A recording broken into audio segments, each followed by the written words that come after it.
1901년 시카고에서 애니메이션의 아버지라 불리는 월트 디즈니가 태어났습니다. 월트의 부모님은 캐나다에서 이민 온 빈곤한 농부였고 연이은 농사의 실패로 가난함 속에 살다 보니 월트는 교육을 제대로 받지 못했습니다. 그러나 월트가 소질을 보였던 것이 있었는데 그건 바로 그림이었습니다. 그림을 그리고자 월트는 9살 때부터 온갖 굳은 일을 하며 모은 돈으로 아버지 몰래 그림 공부를 했고 결국 고등학교 졸업 후 만화가가 되었습니다. 하지만 월트는 이제 막 시작한 무명 작가였기 때문에 출판사들로부터 제대로 대접을 받지 못했습니다. 그러다 그림이 마음에 들지 않는다는 이유로 쫓겨나게 되었고 결국 집세도 내지 못해 노숙자 신세가 되었습니다. 갈 곳이 없어 방황하던 월트는 한 교회에 들어가 눈물을 흘리며 기도를 드렸습니다.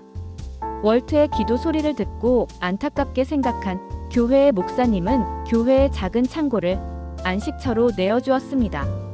월트는 이 도움으로 다시 용기를 얻어 일어섰고 그 창고는 월트에게 안식처요, 사무실이요, 꿈꾸는 장소가 되었습니다. 그런데 한 번은 그 창고 속에서 생쥐가 사는 것을 발견했고 문득 아이디어가 하나 떠올랐습니다. 이 생쥐를 주인공으로 만화를 그려야겠다. 당시 월트의 동료이자 아내가 된 릴리안 바운즈의 조언으로 생쥐의 이름을 미키라 부르게 된 것입니다. 이렇게 해서 전 세계에서 가장 유명한 쥐 캐릭터 미키 마우스가 탄생하게 되었습니다.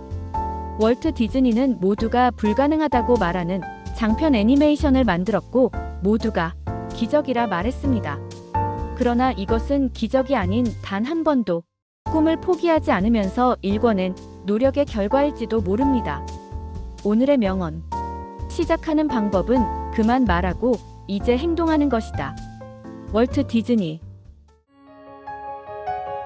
늑대는 자연계에서 몇 안 되는 단원제를 지키는 독특한 동물입니다.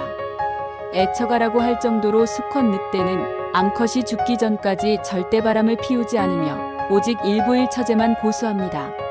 수컷 늑대는 평생 한 마리만의 암컷만을 사랑하고 암컷이 먼저 죽으면 가장 높은 곳에서 울어대며 슬픔을 고하다가 결국 통곡까지 한다고 합니다.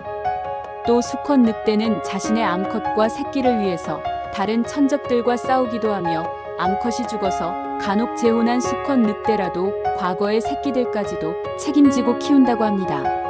모든 늑대가 꼭 저렇게 행동하는 것은 아니지만 적어도 우리가 알고 있는 늑대에 대한 인식과 달리 대부분의 늑대는 그들은 가정에 충실하고 부부에는 독특할 정도로 애틋합니다. 우리 사회에서는 음흉한 남자를 가리켜 흔히 늑대 같다고 표현하는 잘못된 인식을 가지고 있습니다. 어쩌면 잘못된 인식, 즉 편견은 늑대의 이야기에만 적용되는 것이 아닙니다.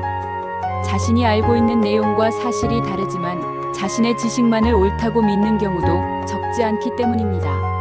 늑대의 이야기처럼 편견과 선입견으로 섣불리 판단하지 않고 조금 더 살펴본다면 더 넓은 세상의 정보와 지혜를 배울 수 있을 것입니다. 오늘의 명언. 많은 사람은 단순히 자신의 편견을 재배치해놓고 이것이 새로운 생각을 하고 있다고 믿는다. 윌리엄 제임스.